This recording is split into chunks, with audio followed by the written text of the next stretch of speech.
Hello, this is Keith Seymour. I have been a member of the Epilepsy Foundation of South Carolina since its founding. And this week, the association, after 32 years, announced, without any warning to its beneficiaries or its volunteers, that they were shutting down. This could have been avoided. Unnecessary decisions were made. Festivals were canceled on the order of the board. State fair festivals were canceled. And as marketing tools that help bring in revenue, this was irresponsible. Expenditures were put out there that should not have been put out there, that could have been and have traditionally been done by volunteers and interns.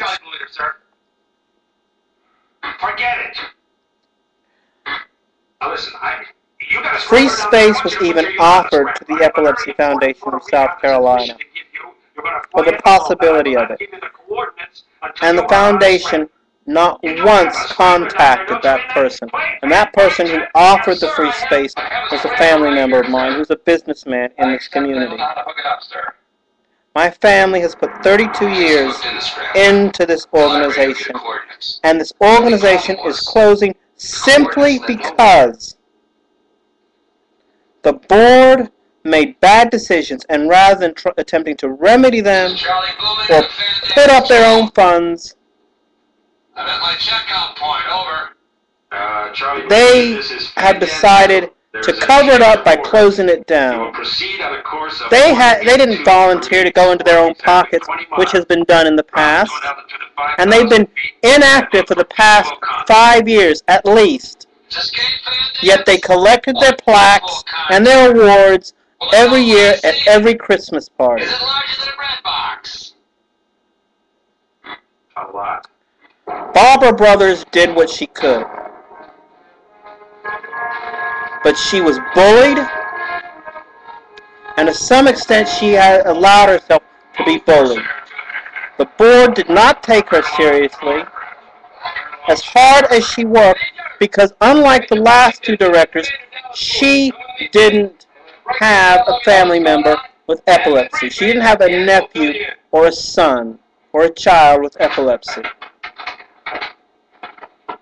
Except for 2 or 3 board members, not one board member got involved. Major Boynton.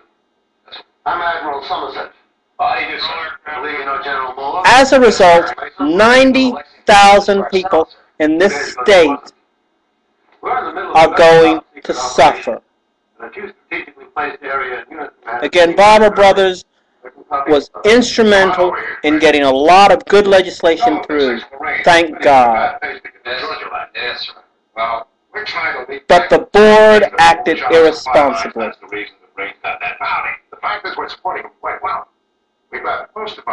They were up there for their own glory and their own convenience. We're still patching our birds together with beer cans, and we're still eating wild pig. And I am not going to go silent. My family was one of the first families to join 32 years ago.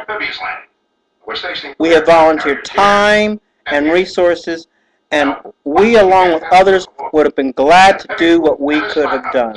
I was on the Secretary of State site last night, and I saw that as of last year's statement, the organization was more than $20,000 in debt, yet they didn't let anybody know.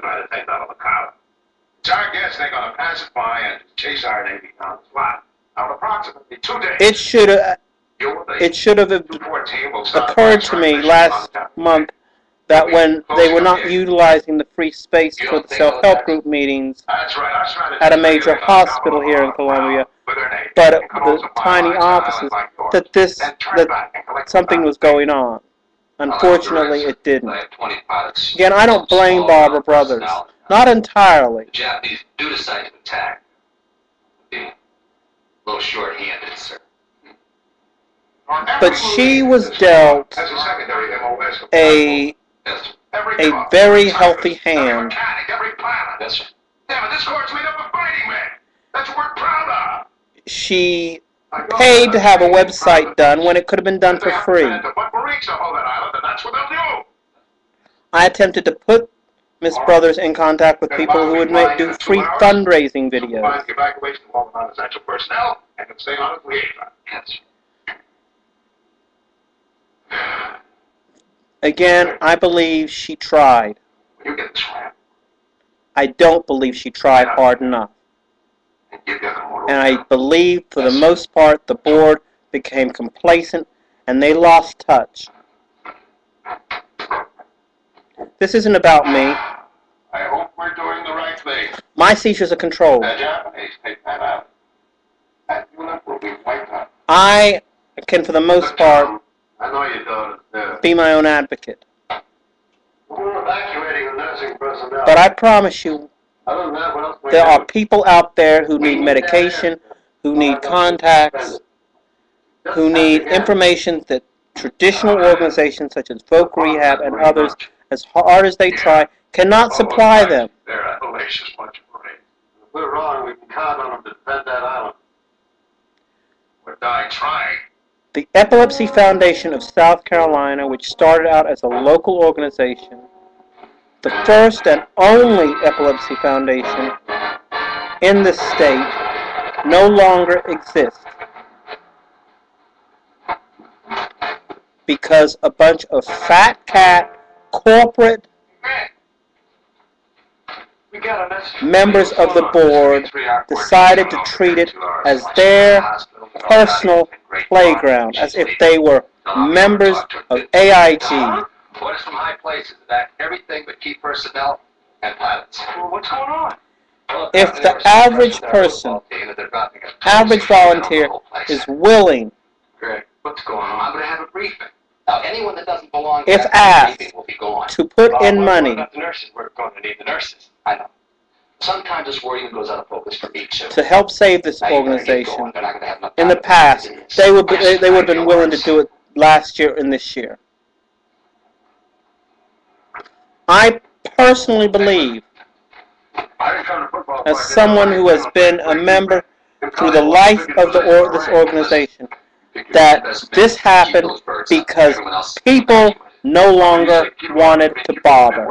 They put the bottom line ahead of the needs of the 90,000 plus people in the state of South Carolina that needed their advocacy. The director and her assistant will go off, they'll put this on their resume, and they can go on. But other people will not have the proper resources. I hope to see this revived, and I'm going to do everything I can to help revive this organization. What are you talking But about? I'm not going to be silent. I mean, over the hill, grab the muskets. I'm afraid.